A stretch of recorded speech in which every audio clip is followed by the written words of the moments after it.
வணக்கம்.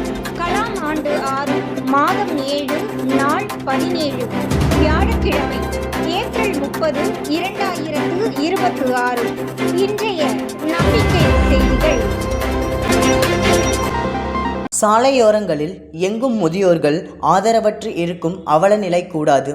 அப்படிப்பட்டவர்களுக்கு நான் இருக்கிறேன் என்று சேலத்தில் முதியோர் இல்லத்தை தொடங்கி வாடகை வீட்டில் நடத்தி வந்த சேவகன் அறக்கட்டளை நிறுவனர் வழக்கறிஞர் பிரதீப் தமது சொந்த மனையில் பலரது உதவியுடன் 100 முதியோர்களுக்காக திட்டமிட்டு கட்டிடத்தை கட்டி மே 1 அன்று சேலம் தாதனூர் சாய்பாபா கோயில் சாலையில் 20 தாத்தா பாட்டிகளுடன் குடிபோகும் சேவகன் அறக்கட்டளை குழுமத்திற்கு வாழ்த்துக்களை தெரிவித்துக் கொண்டு இன்றைய நம்பிக்கை செய்திகள் தொடர்கின்றன.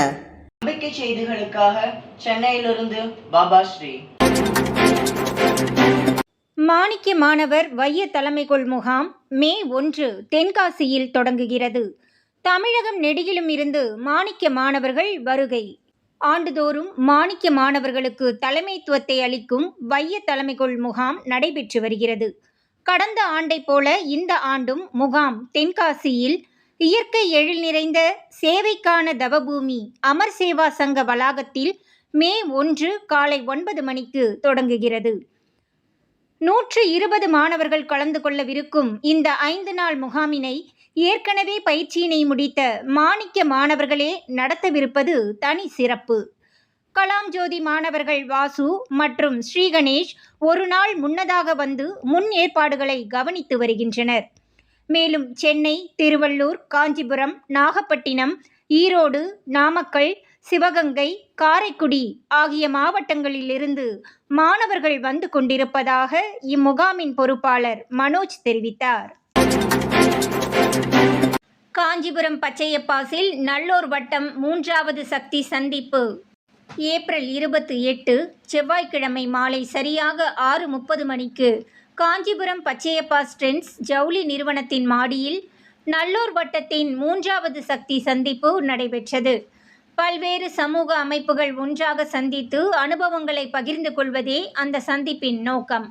அரசாங்கம் ஒரு சக்தியாகவும் அரசியல் மற்றொரு சக்தியாகவும் திகழும் நிலையில் இவை இரண்டையும் வழிநடத்தக்கூடியதாக 3வது சக்தியாக மக்கள் சக்தியை வலுப்பெற செய்ய வேண்டியது இன்றைய அவசிய தேவை. இந்த 3வது சக்தி சந்திப்பில் 55 நபர்கள் கலந்து கொண்டனர். மாவட்ட கள பொறுப்பாளர்கள், வழிகாட்டிகள், மாநில கள பொறுப்பாளர்கள், மாவட்ட துறை பொறுப்பாளர்கள், மாணிக்க மாணவர்களுடன் நபி, மனிதநேய காப்பகம், கோடீஸ்வரன், அருட்பெருஞ்சோதி சன்மார்க்க சங்கம், முருகன், விழுதுகள், பூபதி, போதை மறுவாழ்வு ஆகிய அமைப்பினரும் கலந்து கொண்டனர்.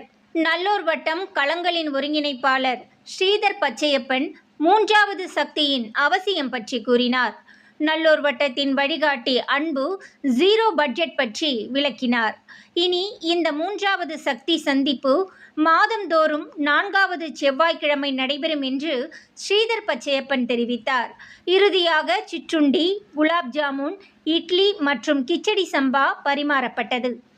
மாணிக்க மாணவர்கள் குழு கள பொறுப்பாளர்கள் உஷா அவர்களுக்கு பிறந்த நாள் பரிசாக the scientific Indian by APJ Abdul Kalam and YS Rajan என்ற புத்தகம் பரிசளித்தனர் என்று காஞ்சிபுரம் மாவட்ட பொறுப்பாளர் ராஜசேகர் தெரிவித்தார். நம்பிக்கை செய்திகளுக்காக சென்னையிலிருந்து தயாநிதி. சென்னையில் மாற்றுத்திறனாளிகள் ஒருநாள் சந்திப்பு.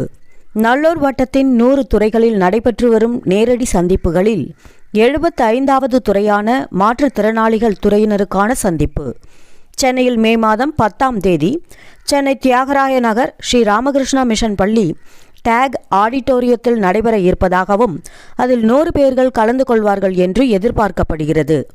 இதற்கான ஏற்பாடுகளை சென்னை தாயுள்ளம் நாகதாஸ் செய்து வருவதாக சென்னை மண்டல பொறுப்பாளர் நாகராஜன் தெரிவித்தார். நம்பிக்கை செய்திகளுக்காக புதுச்சேரியிலிருந்து ஜூலிதாஸ். இத்துடன் இன்றைய நம்பிக்கை செய்திகள் நிறைவடைந்தன.